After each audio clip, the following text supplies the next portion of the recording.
우리 고유의 문화재부터 지역 명소까지 서수민 리포터가 전해주는 전국 방방곡곡 여행 이야기. 고고 문화기행.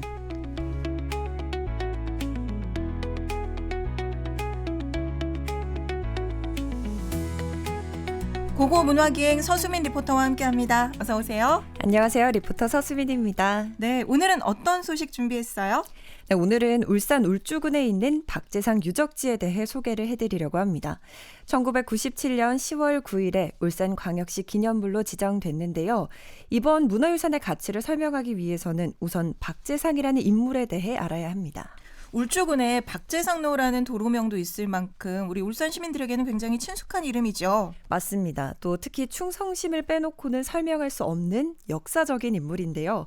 박제상은 신라 눌지왕 때 활동하면서 나라와 왕을 위해 목숨까지 바친 충신입니다. 당시 신라는 약소국이었어요. 그래서 실성왕 때 고구려 그리고 외와 우호적인 관계를 위해 내무랑의 둘째 아들인 복호가 고구려에, 셋째 아들인 미사은은 외 볼모로 있었습니다. 참고로 눌지왕은 내무랑의 큰 아들입니다. 그럼 친동생들이 각자 다른 나라의 볼모로 가 있는 거네요? 네, 그래서 눌지왕은 즉위 후 두 동생들을 구출하고 싶었는데요. 그래서 그 임무를 박제상에게 청하게 됩니다. 박제상은 먼저 고구려로 갑니다. 장수왕을 설득해 복호를 구출하는 데 성공하고요. 돌아오자마자 미사은까지 구하러 갑니다. 그런데 외국에 있던 미사은을 구하는 건 훨씬 더 어려웠다고 해요. 그래서 스스로 신라를 배신한 것처럼 꾸며서 외왕의 신임을 얻는 방법을 선택했습니다. 네, 드라마에서 볼 법한 얘기가 실제로도 있었군요. 그래서 구출하는 데는 성공했나요?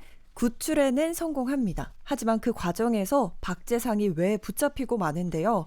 외왕은 박제상을 신하로 삼고 싶었다고 해요. 하지만 박제상은 갖은 회유와 고문에도 끝까지 신라에 대한 충성을 굽히지 않았고요. 결국 그래서 목숨을 잃었습니다. 이러한 이유로 오늘까지도 충절의 상징으로 기억되는 인물이 바로 박제상입니다. 네, 참 안타까운데 왕명을 받아서 활동을 할 정도면 굉장히 능력 있는 인물이라는 뜻도 되잖아요. 맞습니다. 그래서 눌지왕은 그의 죽음을 애통해하면서 박제상을 대하찬으로 추정했는데요. 대하찬은 신라 17관등 중 제5등에 해당하는 관등이라고 합니다. 그리고 부인과 두 딸은 함께 치술령에 올라 외국을 바라보며 통곡하다가 생을 마감했다고 합니다. 몸은 바위가 되었고 혼은 새가 되어 바위에 숨었다는 전설이 전해집니다. 눌지왕은 박제상의 부인을 국대 부인으로 책봉했고요. 조선시대에 와서 박제상과 그의 가족들을 기리기 위해 후손들이 치산서원을 지었습니다. 그럼 그곳이 오늘날 박제상 유적지라고 불리는 곳인가요? 아니요, 유적지는 사실 치산서원의 옛 터입니다. 1878년 대원군의 서원 철폐령에 의해서 없어졌었거든요. 그래서 치산서원이 원래 어떤 모습이었는지 제가 충렬공 박제상 기념관 박세진 학예사님께 여쭤봤습니다. 함께 듣고 오시죠. 치산서원은 1745년에 신무사라는 사당으로 시작되어 이후 서원으로 확장된 곳입니다. 이곳에는 박제상의 시호를 딴 강당인 관설당이 있고요. 박제상을 모신 충렬묘와 부인을 기리는 신무사 그리고 두 딸을 기리는 쌍정녀가 자리에 가족과 함께 기려왔습니다. 이후 서원 철폐령으로 한때는 사라졌지만 1991년에 다시 중창되며 그 전통이 이어졌고 오늘날에도 박제상 향례가 계속 이어지며 그들의 정신을 기리고 있습니다. 네, 옛 기록을 토대로 다시 복원을 했고요. 현재 박제상 유적지를 방문하시면 관설당, 신모사, 쌍정녀, 충렬묘 모두 보실 수 있습니다. 그럼 박제상 유적지는 여기서 어떤 가치를 인정받아서 울산시의 기념물로 지정이 된 건가요? 이유는 이 치산서원이 가진 특징과도 관련이 있는데요. 먼저 박세진 학예사님의 설명을 듣고 오시죠. 울산 지역의 다른 서원들도 대부분 향례와 같은 제약의식을 이어오고는 있습니다. 다만 치산서원은 몇 가지 점에서 차별화된 특징을 가지고 있는데요.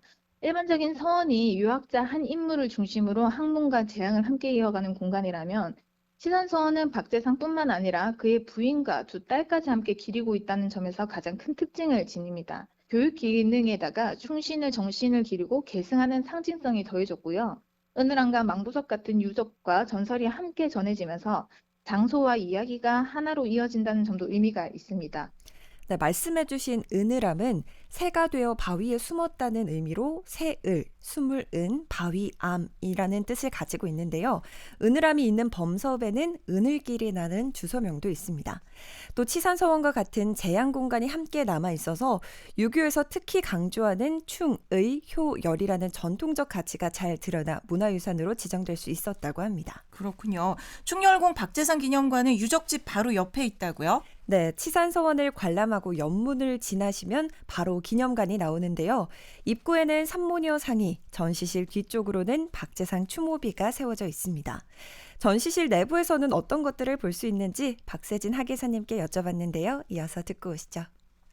충렬공 박재상 기념관에서는 단순한 관람을 넘어서요, 역사와 전통 가치를 직접 느끼고 체험할 수 있는 다양한 활동들을 할 수 있습니다. 먼저 실내 전시관에서는 박재상의 생애와 충절, 그리고 가족들의 이야기를 중심으로 기록과 모형, 애니메이션 등을 통해 누구나 쉽게 역사를 이해할 수 있고요. 또 야외 공간에서는 윷놀이, 투어 같은 전통 민속놀이 체험을 즐길 수 있고요. 또 어린이날이나 현충일과 같은 공휴일에는 기념관 자체에서 다양한 체험 프로그램을 마련해서 누구나 무료로 참여할 수 있도록 운영하고 있습니다. 뿐만 아니라 오는 4월 4일 토요일에는 충렬공 박재상 향례를 진행하는데요. 누구나 참관할 수 있어서 이 나들이 하기 좋은 요즘 날씨에 유적지도 둘러보시고 우리의 전통 문화도 가까이서 보고 느껴보시면 좋겠습니다. 네, 오늘 말씀 잘 들었습니다. 고맙습니다. 네, 감사합니다. 지금까지 서수민 리포터였고요. 지금 남부순환도